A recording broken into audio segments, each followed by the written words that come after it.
នេះបានដឹងសិនដានពិតគេហើយបើជាមិនខឹងឡើយទៅជាសង្វេគកូនទាំងអស់គ្នាចាប់ពីស្អែកទៅពួកយើងបាកងថ្ងៃអ្នកណាមានរឿងអីនិយាយអាចឡើងមកលើនេះបានហើយអាចលើកដៃខ្ញុំលោកគ្រូថមឡើងមកបាទលោកគ្រូអ្នកទាំងអស់គ្នាជូនពរអ្នកទាំងអស់គ្នាឲ្យរៀនកាន់តែប៉ាកែមានការងារធ្វើបានលុយច្រើនហើយកុំភ្លេចនឹកខ្ញុំម្នាក់មួយផងណាអូយមែនអាថមអើយឯងស្វីតទៅជាមួយណាគ្រីហ្មងចង់លោកគ្រូខ្ញុំទៅចាប់អូនអូយថមមកស្វីតម៉ែមកអ្នកណាទៀតខ្ញុំឡើងទៅនិយាយមិនមែននិយាយរឿងរៀនទេគឺនិយាយរឿងបច្ចុប្បន្នរបស់នាងណាគ្រី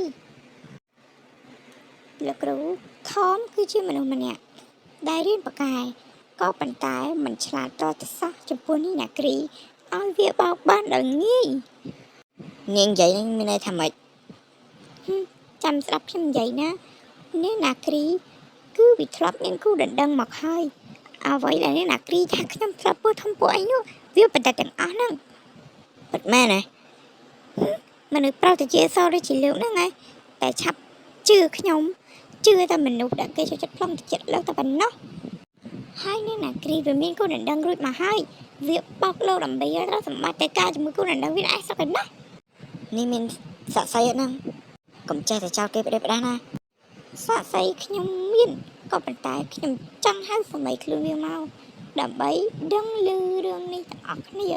សាររឿងនេះមិនមែនជារឿងធម្មតានោះទេអញ្ចឹងណាគ្រីឡើងមកបើអូនមិនមែនជាអ្នកធ្វើអូនឡើងមកណានេះមីលីនាងឯងមានអីមកសំអាងថាយើងមានគូដណ្ដឹងរួចហើយយើងស្រឡាញ់ធំណាស្រឡាញ់ធំម៉ែនាងឯងស្រឡាញ់ធំនាងឯងមិនឃើញអញ្ចឹងទេយើងធ្វើស្អីយើងធ្វើសាក់សីបាននេះទៅហុយមកតើនាងឯងចូលក្រុមពួកវាអញ្ចឹងក្រុមអាក្រក់យើងមិនចូលយើងចូលក្រុមល្អនេះអីពីហ្នឹងណាមិត្តទាំងអស់គ្នារឿងកាលពីថ្ងៃមុនដែលវាគូលក់ខ្លួន$1នោះគឺជាស្នាដៃរបស់នាងណាគ្រីប៉ុន្តែណាអ្នកទាំងអស់គ្នាគឺជាស្នាដៃរបស់វាខ្ញុំឲ្យនាងក៏ហួយទៅខាងពួកវានោះដើម្បីសើបអូយនាងណាគ្រីនាងឯងគឺល្ងងណាហើយមួយទៀតរឿងឈាមនៅលើតុរបស់មេលានោះគឺជាស្នាដៃរបស់នាងណាគ្រីដែរវាបញ្ជាខ្ញុំឲ្យយកលាក់ទៅដាក់នៅលើនោះអូយនាងនេះប្រចាស់ក្រក់មែនអាក្រក់សួរពួយតែម្ដងឆាប់ចេញទៅយើងមិនចង់ចាំបងនាងឯងទេពិតមែនហើយចេញទៅណាចេញទៅចេះឆ្ងាយទៅ